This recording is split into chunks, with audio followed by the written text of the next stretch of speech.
I wanted to take a quick gander to make sure I did get a box of circulated nickels, which it looks like I do. A couple older ones there on the end. So this ought to be a pretty nice hunt. Nice little older ones that's sitting there. Just sitting out here in the truck, watching all the welders and everybody get everything ready for the site. But we do have a nickel hunt. Got this box home. I'm on roll number 2. I haven't set anything on the desk just yet because I haven't found anything, but that one looks promising. That one looks actually really pretty in the roll. I was taking a gander at, I guess in this one too, right here I think it is, but that one's kind of a greenish toner. That looks a lot, let's see, 1942, so that's definitely going to be, yep, type 2. Philadelphia, a big P on the top there, the Monticello building. So we have silver in the second roll, which is kind of odd because that box honestly felt really heavy to me coming in. I might be getting weaker in my 30s, but anyhow, it's like, so 1942 Philly. So that's definitely one there. I don't think that one is. If it is, it's a shiny one. No, just going to be a gunker. Okay, well, let's keep moving. Knocked out the 10th roll. So actually the 10th roll had 2 of the 50s in there. So it looks like I got a 51, 52, and a 59. But I also pulled a S-Proof, 1981. Pretty good shape. Definitely circulated. And then 2, I pulled a Black Beauty out of there. You can definitely tell the difference of the Black Beauty. That striping that's across there, not for sure what that is actually. Probably just a different setting where the grease is at, or strung across the grease. But yeah, definitely a Black Beauty. Nice that it has that strike across there. That's pretty cool. So I also pulled out 3 varieties here that I'm going to check out. The 2005P, but this 1996 got a little going on with it. Haven't checked it yet. The 61 here doesn't have full stairs, but I just wanted to get it up under the scope and check it out. I also pulled off a really nice 1973 and Denver, and I want to say it's probably got full stair on there. Could be wrong. I'm not seeing much of damage on there, so actually pretty nice. A little bit of a swirl on top of the Monticello building there, but just bringing you in to show you what I had. 19 rolls in. I pulled a pretty awkward toner. It's probably chemical damage, but the rim is all blotted up. It looks actually pretty nice laid on there. And then the reverse, if that's a toner, that's a pretty nice toner. Probably chemical. I mean, it's milky on there, but it still has a sheen on top of it, as you see. Not for sure. Going to check it in the scope here in a little bit. But we did get 3 more oldies, and I do have a 1950 there, as you see in the middle. Pulled that one in the last roll, actually. Decent shape. And it's a Philly. No stairs, but 1950 to definitely hold on to. 1946 and then a 53 also. Added a few more here for the varieties to check through here in a second, just to pop it under the scope, but let's keep running along. I was trying to stack up a couple of sets of finds before I keep bringing you back and forth in. I'm going to take up a lot of time if I do that. So we did get these 2 sections here and this section here. So as you see, we got quite a few of the 40s there. 46, 48, 49.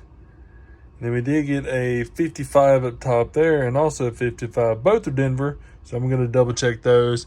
I did put off a couple more coins off to the side here. This is a really nice 1959. The luster on that one. And I got to check it to see if there's, you can see some stairs on the left side, but it looks like it's got a little bit of damage on the bottom step there. But we'll see. That's pretty nice to find there. And then this one here had me kind of, it might be a mint set coin, possibly. It's pretty shiny all the way around. Could have been polished, but usually some types of awkward mint sets will have those that are like really glossed over. Like I say, the edging of it is pretty thick. So possibly something that came out of a mint set. Not for sure. Going to hold on to it, though, as an oddity. And then I have my others set off to the side. And as always, you would love to be able to find a 75 high D in that condition there. Look, some luster on it, a bunch of hairline still left on there. It has a couple of stairs possibly, but it'd be nice to find a 75 high D in that condition there. So anyhow, this is going to be the first box run through. I'm going to bring in the second box here in a second, but I'm going to go ahead and run through all the varieties. If I have anything, I'll bring it back in. I'm also going to go ahead and double check these because that is a lot of 40 and 50 find for one box. So let me go ahead and go through everything here. If I find something, I'll bring it right back in, but if not, bring in the second box. All right, check through all the varieties on the table here. Didn't have much of nothing. This was just kind of interesting because the grease strike through. You see the rim, it's like extra rim all the way around the top side of Liberty. Scroll around here, it's on through the Y, up to the date, round to the other side, so that's pretty interesting. You don't see a whole lot of these. They're just kind of a nice little eyeball piece to look at and take a gander on. But anyhow, we do have the second box here. I have it peeled back a little bit. Let's see if I can get it popped. Yep. Make sure we got circulated. We definitely got circulated. Might be a nice little metal detecting coin there. Looks like a 75 here. So anyhow, do have box number 2. Let's jump in on it. Nothing in the first couple of rolls, but in roll number 3 that I'm holding on to. That one right there, possibly that one. I'm pretty sure that one there could be a silver. It's got a nice, it's almost like a wax green coloring to it. 1944. San Francisco. Heck yeah, that's silver number 2 for the hunt. Let's put that one right here beside the Philadelphia one. Let's take a gander at this one too. No, just a nice little toner. All right, let's keep chugging along. Ran through 31 rolls so far. Now I have put 2 more rows of the 40s and 50s finds here. So I'm going to take a look at those here at the end of the video. But man, look at this 75 and 77. The 75, the toner on this. Look at the tone on that one. She is beautiful. And I did check, I had to check for the steps on the back. And it's a little bitty slight gash right in the middle of it. So no full stare, but man, look at that 75. That's insane. So cool toning on that. The 77 is pretty much the same toning.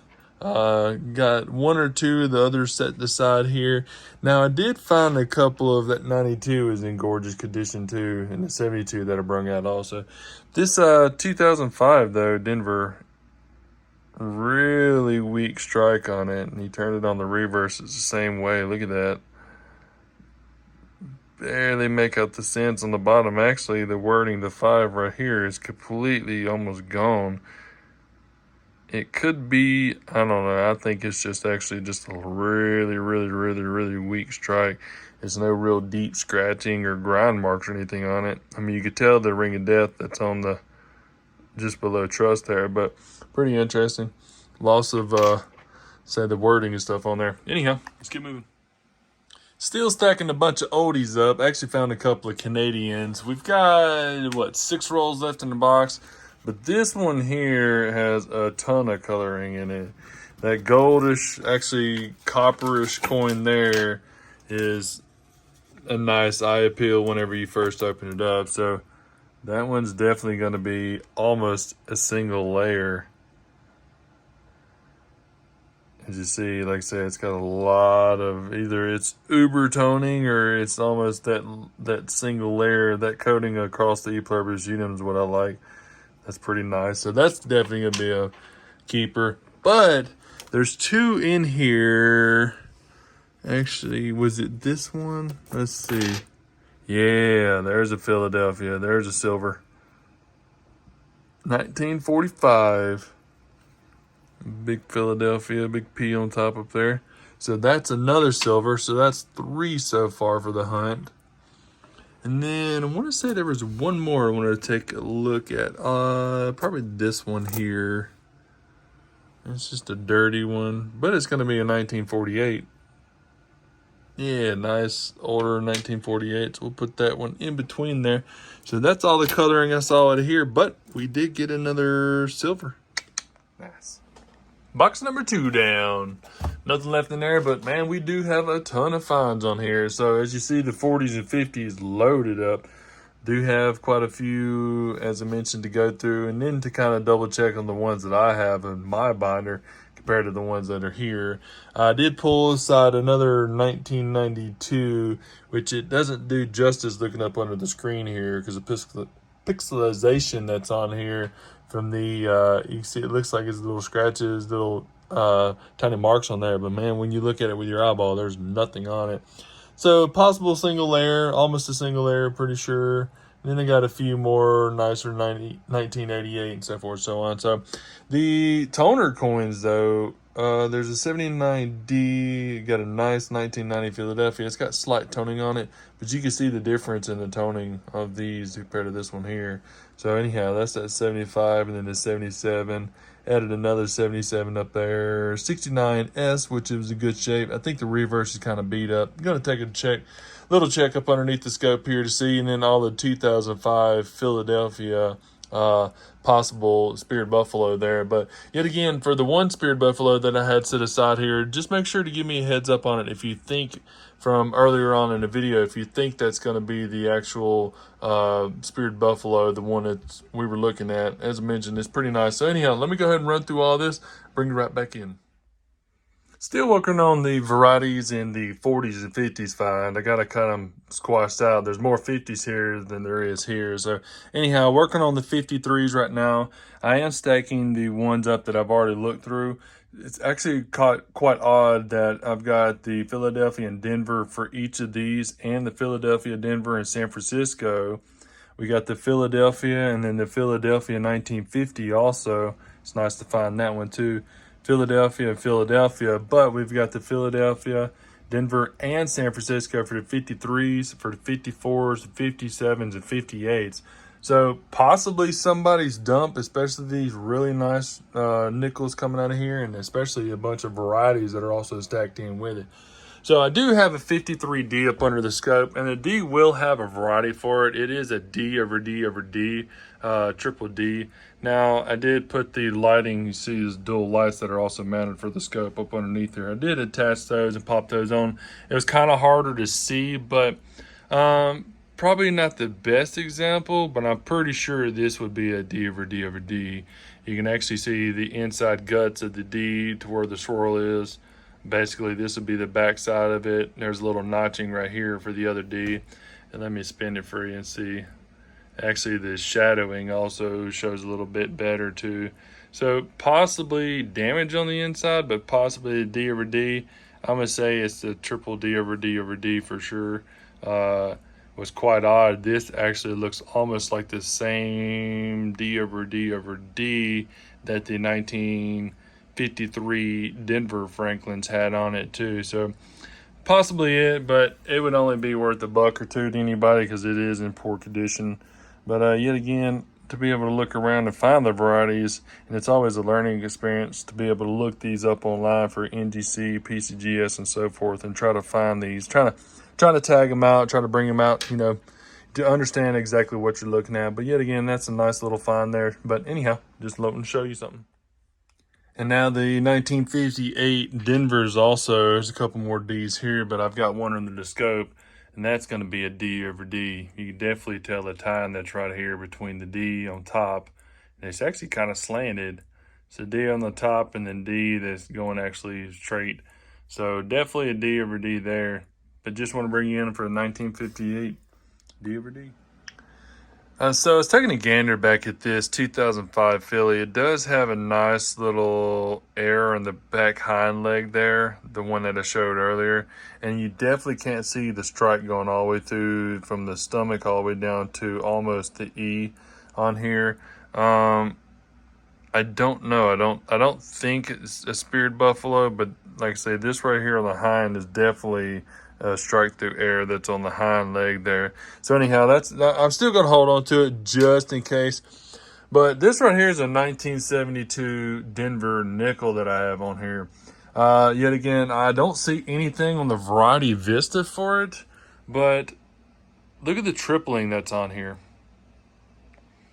You see the R? Or yeah, the R. See, it's tripled. The U's tripled. L's the same way. This P, the inside of the P, the top of the lettering. Get a little spin. The P's the same way. The E. I don't really see anything on the building. I was looking for a die clash if there was one for it, but I didn't see anything. Yeah, I'm not seeing anything on the other lettering right here. Nothing on there.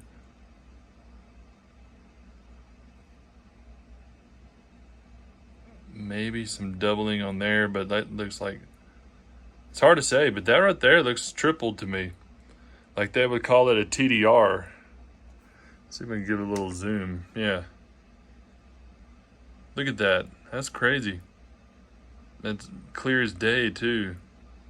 Not really seeing it on the S or unum. Maybe some of the U. No. But yeah, that right there is definitely some tripling on that for sure. That stands out pretty boldly.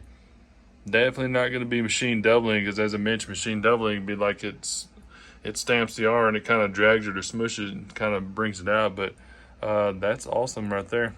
Yeah, I just want to bring y'all in on that. I'm actually still working on everything here. I'm over to all of the extras this way, so trying to check for anything for die clash, for doubling, DDRs, and just any extra die chips, die errors, whatnot on there. So I'm still working along, but that's a really cool find there. Now we're ready. All right, so we got quite a few, as you see, from the 40s, 50s. As I mentioned, no 30s.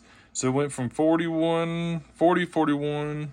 We skipped over 42 there. Went to 46, 47, 48. 49, 50, 51, 52, 53, 4, 55, 57, 58, and 59. No 56s there. We did get that nice 1950. Definitely going to hold on to it. A couple of Canadians there. We did get our 3 silvers. I did check for the 42 would have had a P over P. Not for sure. I saw a little bit of notching on the bottom side of the P, but I couldn't really tell. It's pretty squashed, and it wouldn't be worth, but it's silver weight basically. Did hold on to the 1958 there. I'm pretty sure that's the D over D, as I showed y'all. Had a nice little notching on it. Gonna hold on to the Buffalo there. It's, like I said, it's got some damage on it. Need to get it checked out for sure, and especially y'all post a comment in there if y'all saw something I didn't, or if you do believe it might be the Spirit Buffalo. And the reason why I'm looking for those is not about the pricing wise, it is about the error majority of the time. But this right here, if it did come out in the grade 50, which is a nicer coin, I want to say in the grade 50 on the PCGS website, it was like $55. So it's always nice to look for those. Even if you get them down in the XF40 range, you're still looking at $22, $25 just for that nickel.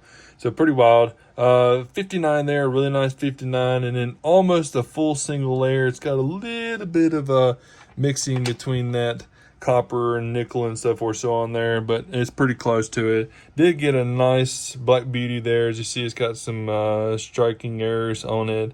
Now, these two were in the same box. There's a 92 Denver and a 92 Philadelphia, which was almost back-to-back rolls. So it did pop out the 91S, which is definitely going to be the proof. I'm going to hold on to both of the golder tones that are on there. Really nice coins. I want to say the 75 was almost a full stare. I guess if you get the right grader, if he's looking at one of those, he'll probably give you a full stare out of it. And it's definitely MS62 grade or higher. Same thing for the 79. And then that TDR, I'm going to say it's a TDR. The reverse of it, as you saw, basically the pluribus on top of it was pretty much tripled all the way around there. So definitely going to call it a TDR. If it's not, I didn't see it in Variety Vista. I look on Wexler's, it didn't have anything for it. It doesn't have anything in NGC or the PCGS website. And then I tried looking online for eBay and see if there was anything for it. But yet again, that doesn't mean if you can't find the variety on any of those websites that it doesn't exist. So yet again, food for thought. Make sure you hold on to that. Anyhow, if you liked the video, please give it a thumbs up. Got a ton more to come. Make sure you hit the subscribe button. Pop the notifications in for more videos to come. And y'all have a wonderful day.